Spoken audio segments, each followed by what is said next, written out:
I'm Jay Hewlett. And I'm Bill Hewlett. We were born to a postal worker father and a high school drama teacher mom. I'm a professional world-class chef. I'm a professional stand-up comic. And I've cooked for famous people like B.B. King, Robert Redford, and Kevin Costner. I've made audiences laugh on TV and in clubs and colleges across the country. And I've eaten in some of the best and worst places on the planet. I love cooking. And I love comedy. And now we're bringing our two passions together. We're traveling to all the cool places Jay does awesome stand-up, and I'm learning to prepare the local foods. We're comics that kill on the road and cooks that create in the kitchen. Road kills.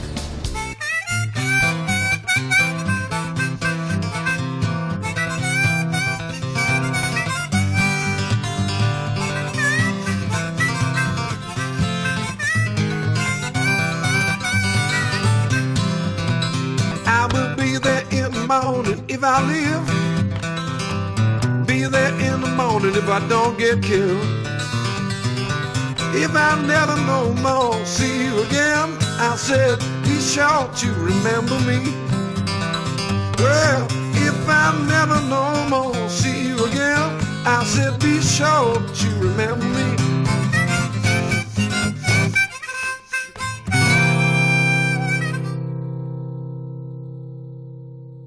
Hi, welcome to Road Kills. I'm Jay Hewlett. I'm Bill Hewlett. We're in Tampa Bay, home of the Buccaneers. You know, I perform stand-up comedy a lot in Florida, and Tampa is one of my favorite cities in the world. We're here in Ybor City, the historic district of Tampa Bay. There's a lot of fun and exciting things to do here, Jay. Let's go check it out.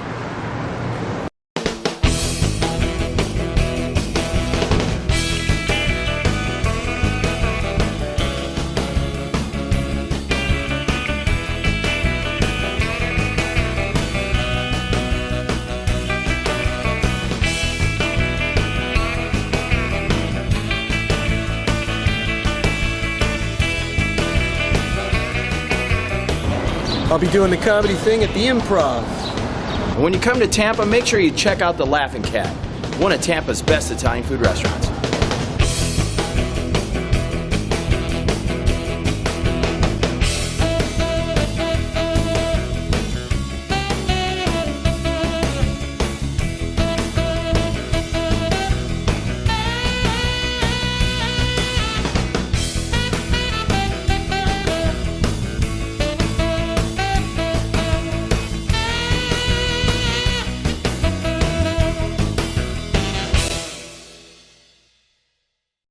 Man, Jay, Ybor City was fun. It was. Now we're right here in the heart of Tampa, because there's so much more to learn and see about the history and culture of this city. Tampa Bay, meaning Sticks of Fire, is considered the lightning capital of the world. It's famous for Busch Gardens, the Gasparilla Pirate Fest, and its many pristine beaches. With a thriving performing arts community, it was once the early stomping grounds of a few famous comedians such as Pee Wee Herman, Gallagher, and Ron Bennington. Tampa has a unique Cuban and Spanish heritage. The city offers the casual traveler a wide variety of activities. While in the historic district of Ybor City, you can sip a café con leche, smoke a hand-rolled cigar, and most importantly, enjoy the local and continental cuisine. Famous restaurants include Burn's Steakhouse, Donatello's, and the Columbia Restaurant. We're in front of one of the oldest Spanish restaurants in the United States. This is a world-famous Columbia restaurant established in 1905, and some pretty famous people have eaten here. In fact, Jay, I read last night that John F. Kennedy passed through here November 1963, shortly before he was assassinated. Several musicians and flamenco dancers got their start here. One even ended up on Johnny Carson. And they make some of the best paella on the planet. Man, that sounds great. In honor of your gig here in Tampa, let's go to the market and make some of our own. Sounds good? All right.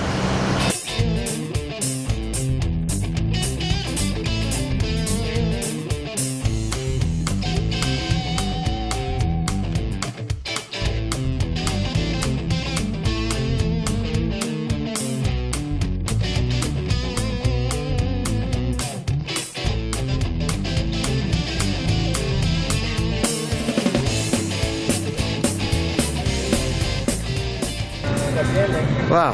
Think you got enough rice? Looks like you're feeding a small country. Big batch of paella.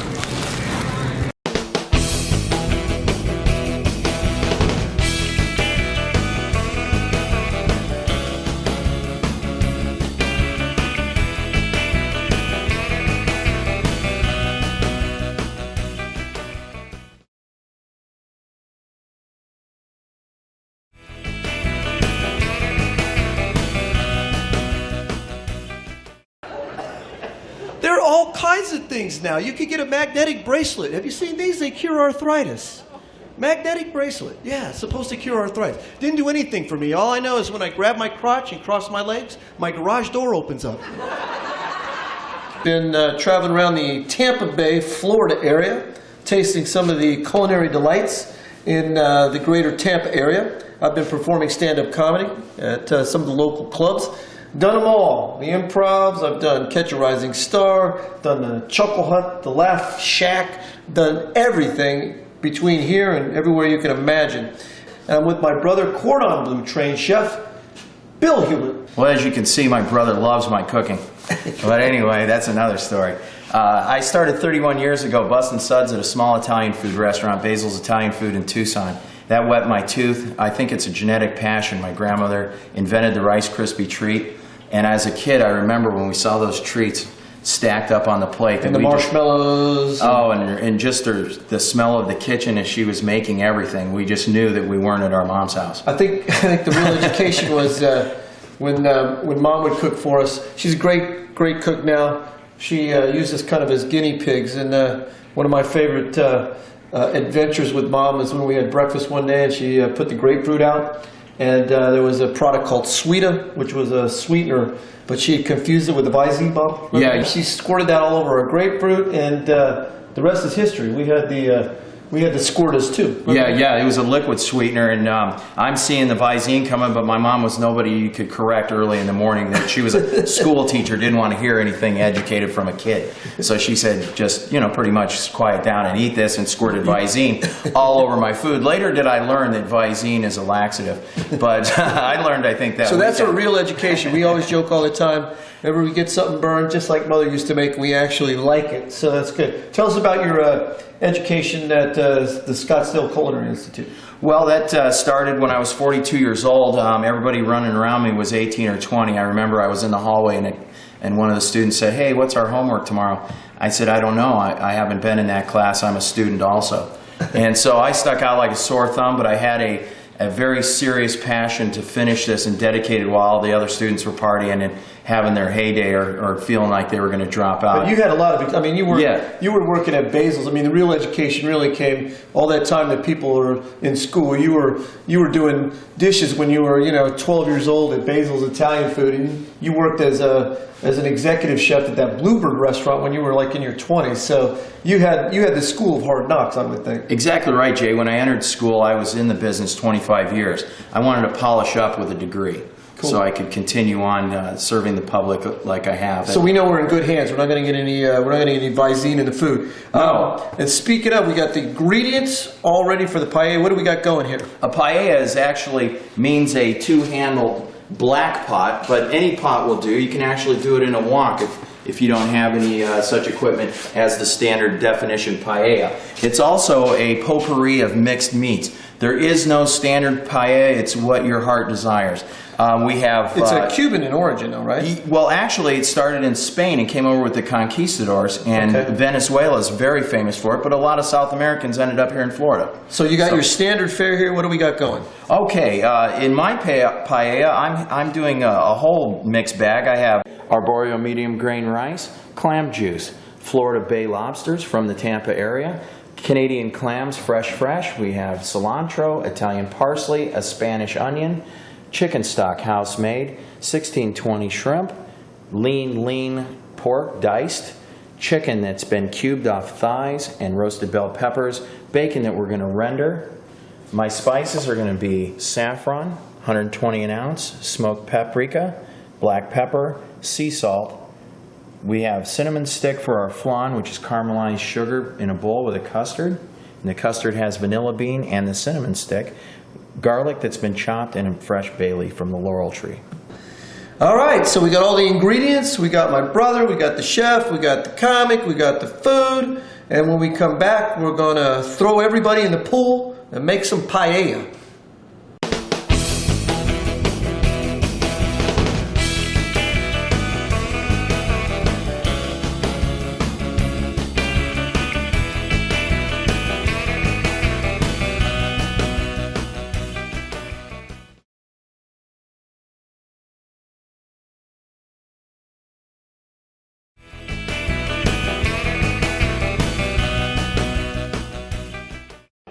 I love drinking. You ever been so drunk, though, you wake up the next morning in your truck and you realize, I don't own a truck? Anybody? Ever been so drunk at a party you did a Jell-O shooter, and then you realize that was a damn candle? Anybody? Hey, we're back from watching me be funny, and I gotta tell you people, I look marvelous. Well, I've been getting some laughs, and you've been yucking it up. My brother's been over here slaving over a hot paella. Oh, our rice is plumping. We're going to add a little more stock, and we're going to put our seafood back in the pool. Ah, speaking of seafood, I got crab. Oh, what a relief. These are Cajun crawfish. Cajun crawfish. I'd have to go to the pharmacy for you one more time. Outstanding. Got that in there. And right now, we're going to catch up with local resident, very funny woman, Helen Keeney, who, by the way, likes paella. And I don't even count, like I say I've been married twice. The first one I don't even count. It wasn't like a marriage. It was more like this really expensive date my dad paid for, so I don't even think of it like a marriage. But it was enough that I was like kind of screwed up, so I went to get some therapy because I wanted to get better. And therapists are kind of mean. They're kind of mean people. They give you this test, you know, that Inkblot Test, the 10 pictures of the woman stabbing her ex-husband.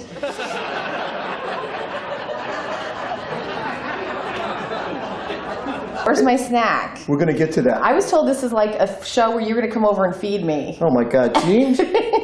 Nut job? Tell us a little bit about yourself, your background, your comedy background, your whole life. Well, I started out as an actor and a waiter, so I've worked in some of the finest restaurants in New York City, and I got spoiled with food, for sure. And then I started being a stand-up, and then it's a great job because if you're funny, they'll pay you, as opposed to an actor. If you're good, they'll not pay, you know, or not. It's very arbitrary. So. Right. What are some of the stages you got your start on? I started out actually in New York at the Boston Comedy Club, which is in the Village. It's not in Boston, but it's run by a guy named Barry Katz, who everybody knows who he is now. But yeah, I started there. I started there with Dave Chappelle and Jon Stewart and Sarah Silverman and Kevin Brennan and Louis C.K. and Mark Cohen and Mike Rowe and all these guys. So open mics, or were you actually... My second time on stage ever, I won $25 at the Boston Comedy Club. David Tell was the host, and Eddie Brill was in the audience, who now books Letterman. I do, yes. And it was like, I won, and they made me a regular after the second time I was on stage. So it was awesome. Spoiled. I was spoiled rotten. And I got a hosting job when I had been doing stand-up for 4 months. I was still an open micer. I hosted Short Attention Span Theater. Nice. Me and Brian Regan. What was that show about? That was on Comedy Central? It was a clip show. A clip show. It was like a clip of stand-up, and then would make jokes about it. I mean, it was basically a hosted prompter show where you have clips of stand-up. So yeah, that's a big deal when you become a regular somewhere. You have lived in Los Angeles as well. I lived in Los Angeles for 10 years. Okay. 10 years. I lived in New York City for like 13 years, and then LA for 10 years, and then here in Florida for 2. So give me your worst road story ever. Something that happened on the road that just, you know. Food-related road story. It doesn't have to be. I will tell you a story. Where I was on the road, and it was it was in the early 90s, and I was opening for Louis Black. Okay. And it was like 93, and you know how the local news has like Ice Storm 93. It was like there was a big, huge ice storm, and it was a club. I think it was in Harrisburg. I can't remember. It was somewhere in Pennsylvania. And I called the club and I said, "Are you having a show tonight? Because it's a massive ice storm." And they're like, "Yeah, absolutely, we've got a show." So I got in my shit box of a car that was $200. Right. And I drove in this ice storm, and I remember going like 8 hours in the blinding, and there was a big semi in front of me that was like sliding back down, and I basically got out of his way as he crashed into a giant ball of flames, and I made it to this club, and I barely made it alive. I came in, like I opened the door, it was like one of those gothic, it was like one of those gothic romances where like on the heath, it's like whirling around, and I open with my big cape and my dogs come in barking, and I'm like, "I'm here," and they're like, "Oh, we canceled the show." So I was like, ugh, and Louis Black had gone through the whole same thing to get there. So we sat at the bar, and I'll never forget this. We ordered, the guy takes out the menu, and there was like 2 things on the menu. It was like a bar menu. Right. And we ordered the meatball sandwich. We both ordered the meatball sandwich. And then the guy handed us a bill. And you know how angry Louis Black is. Yeah, right. He was like, "You gotta fucking be kidding me. We almost killed ourselves, and you're in charge of this goddamn fucking meatball sandwich?" His face was trying to say, and I was like, he was so mad that they were going to charge us, and then the guy was like, okay, you can have the meatball sandwich. And then I was like, Louis, I love you. I was like, it was just horrifying. Right. That we almost died getting there, and we came there separately, but we had that, it was horrible, this ice storm. You should get a meatball sandwich. What? Come on. A meatball sandwich? Like, I'm not saying it was like prime rib. A meatball sandwich? Absolutely. I mean, come on. What are some of your favorite foods around the Tampa area? I guess there's some Cuban food. I like that. Okay, cool. I like, I'm trying to think of, I like Italian food. I think actually the food in Tampa is better than California. Because you get all those Midwesterners, all those New Yorkers moving down here. Melting pot, right? Exactly. I love Italian. The pizza here is really good. I like the fish, the grouper, the local fish. You mentioned Cuban food. Do you have a favorite dish? I do. I like anything with rice in it, like the rice and the seafood, kind of like paella. I guess that's more Spanish, but I love paella. Nice. Yeah. Yeah. That's good. My brother makes a good paella. Does he? We're going to have to save you some paella. Is your brother married? No, he's not. Do you think he would have sex with me? I think absolutely. I would love to meet him. I don't care what he looks like, but can he cook for me? He will bring you a meatball sandwich. No, in order for me to give him like the full Monty, I need to have like some paella. Paella, you're into paella. Meatball sandwich is talking like a handshake. I need like seafood. If That we're would be get my naked. luck. I'd bring you a meatball sandwich. Nice meeting you. You would get like the kiss on the cheek. Yes. But yeah, no, he makes amazing food. Really? He'll make you some paella. We'll bring him. I'm ready. What for are we that. up to now? Cream spinach and paella. Okay. We got this on tape too. All right. Is he going to make me cream spinach or is he going to make me cream spinach? Do you know what I'm saying? You write down what you want, Okay. and he'll make it. Okay. Yeah, there you go. Wow. Well, thanks for your time, Helen. No problem. Was this a door deal? Do I get a percentage of the show? Or? And a percentage of the drinks. Okay, great. Yeah, unfortunately, it's water. Oh, darn. All right. And I went to the white trash therapist, the tarot card reader. It's like $20. They never give you bad news. I don't care what the cards say. They say something good, right? I was like, am I going to meet somebody? She flipped over the card. It was a skeleton in a graveyard with flames shooting out of its ass. She tried to convince me that it was a good thing. She was like, oh my God, you are so lucky. Okay, a skeleton in a graveyard with flames shooting out of its ass. You are going to meet a thin, mysterious stranger at a Mexican restaurant. That was the very lovely and talented Helen Keeney. I told you she was funny, and I told you she liked paella.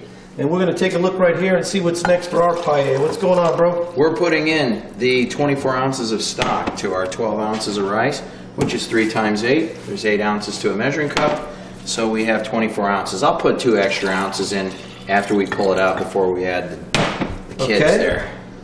So you So get that's the 16. Get the broth and the stock. Broth in the stock. Try to get it in the cup, not on the stove. Okay. Boom. See all that at the bottom? That was the love. That's what we call the love. There we go. Now it is looking like a pool. All right. Yeah, we'll just put that right there, and I always appreciate cleaning as we go. I'm going to give that a quick wipe down. Okay, so what's next? You're going to get it into the oven? Is that the next step? Yeah, I'm going to stir this just to incorporate baby the up. clumps so we don't get little goo spots. The rice can cook evenly. And then I'm going to put on our lid like this. So you're looking ahead a little bit. What's the temperature of the oven? The oven is 410. 410. 410. Need some help with that? It should be 420. There you go. All right. So the correct temperature for it to cook at is 420? Well, that's if you're happy. Just kidding.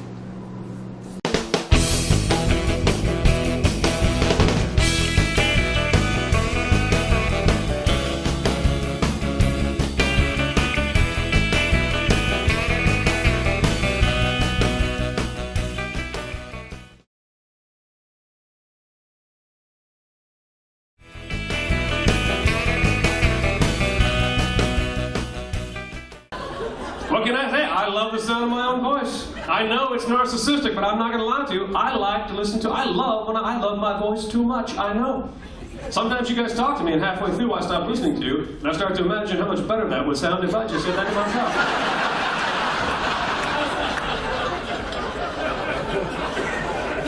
Cooking with Gas, the brothers on the hot seat, and you are in for a taste treat. This is the piece de resistance, the dessert. What you got cooking for dessert? We have a traditional romantic country Latin American flan. And the romantic countries all seem to have a spin on their own flan. Today I have a little head start on I have my vanilla beans, my whipping cream, my eggs, my whole eggs and my yolks. I'm going to add a little bit of coconut, and I'm going to add 1 yolk to compensate the yam that I'm putting in here. Sounds like the old flim flan. Yeah, and we're going to serve it. We're going to turn it over onto plantains that have brown sugar roasted slowly. So I think that's pretty cute. Love the plantains. So here we go. We got a nice orange look. It's not all egg yolk, so that's what could fool you. It's the orange from the yam. Okay. But I'm going to add an additional egg yolk in here just to make sure that it sets up, because I'm adding additional coconut. Coconut is pretty tropical. I think the Caribbean, Venezuela, South America, Peru. Okay. And after you mix it up, Cuba. what's going to happen? Well, it's going to get some air bubbles in it. I'm going to let it set. I'm going to put it in the cooler and let that rest. Let me just give it a quick whip so I don't have scrambled eggs. All right. Like that. I have 2 cinnamon sticks and some vanilla bean center, which we know is from Madagascar. 2 single beans is $10. Outstanding. So while he's freezing up the old flan, letting it cool down, we're going to catch up with my friend, a very funny man, James P. Conley, on the road. Going to catch him on the old cell phone. James, what's up? I'm doing absolutely fine, Jay. Thanks for having me wherever you are. Where are you right now, brother? I'm actually, although I travel all over the place, I currently have to be sitting in my beautiful hometown of Pasadena, California. What clubs in California are you appearing at? I'm working at the beautiful Ice House, the legendary Ice House in Pasadena, California. I think that's the oldest club out in the LA area. And then I'll be swinging on down to the other side of LA in the south, down by the Comedy and Magic Club in Hermosa Beach, California.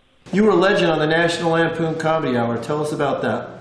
Yeah, we used to host a show on XM, National Lampoon, and then Sirius Satellite Radio has been really good to me. They play a lot of stuff all over the country, so everywhere I go, people tend to know my material better than I do. James P., tell us about some of your favorite restaurants in the greater Los Angeles area. I can give it to you hands down. The number 1 place to go is Gus's Barbecue in South Pasadena. It's been there since Route 66 days, and they have the best Carolina pulled pork sandwich I've ever had. As a matter of fact, I have canceled trips to Carolina just to stay home and eat the pulled pork. They fly the pig in fresh every day, I'm pretty sure. I think that's where the phrase came, when pigs fly. They're referring to Gus's Barbecue. It's insane. It's great. They redid it. It's been out there since the 1940s, and when you drive by, you will salivate, and you don't even know why. That's how good this place is. We've all had them. Tell us about your worst experience on the road. Let me just sit here for a second and feel the pain. Okay. I would have to say, first one that comes to mind, San Francisco Comedy Competition. Probably, I'd only been doing comedy a couple of years. I made the finals. I was probably the youngest comedian in the finals, and you had to do 20 minutes in the finals, and everyone else had several hours of material to choose from. I only had 20 minutes, so I had to do them all. And I went up one night, about 1,000 people in an audience in Reno, Nevada, and I followed a guy that killed, and I got a really stupid, clever idea right before I hit the stage. And I went up there, and I said my little cute line, and the whole room went instantly silent. And at that moment, they decided collectively that I could not possibly be as funny as the last guy, and they just stared at me. And so I heard a guy lean forward to the judge and go, "Hey, man, can you just give him the light so we can get out of here?" And in the end, of course, they announced how everybody finished that night. I had to go back out in 5th place, James P. Conley, and the people just, they didn't even want to clap. Thanks, James P. I'll catch you later on the road. Right now, my brother and I, we're going to get down to business, get the paella, get the flan together, and go do some eating. Get it up in our belly. You ready? Ready. Let's go.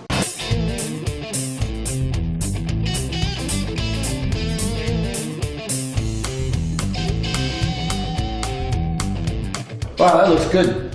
Thanks, bro.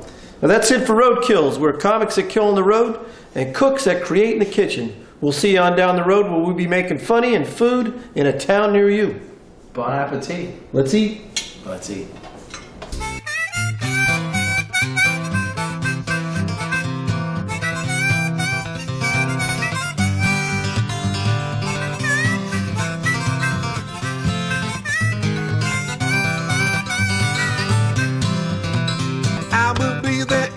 morning if I live. Be there in the morning if I don't get killed. If I never no more see you again, I said, be sure to remember me. Well, if I never no more see you again, I said, be sure to remember me.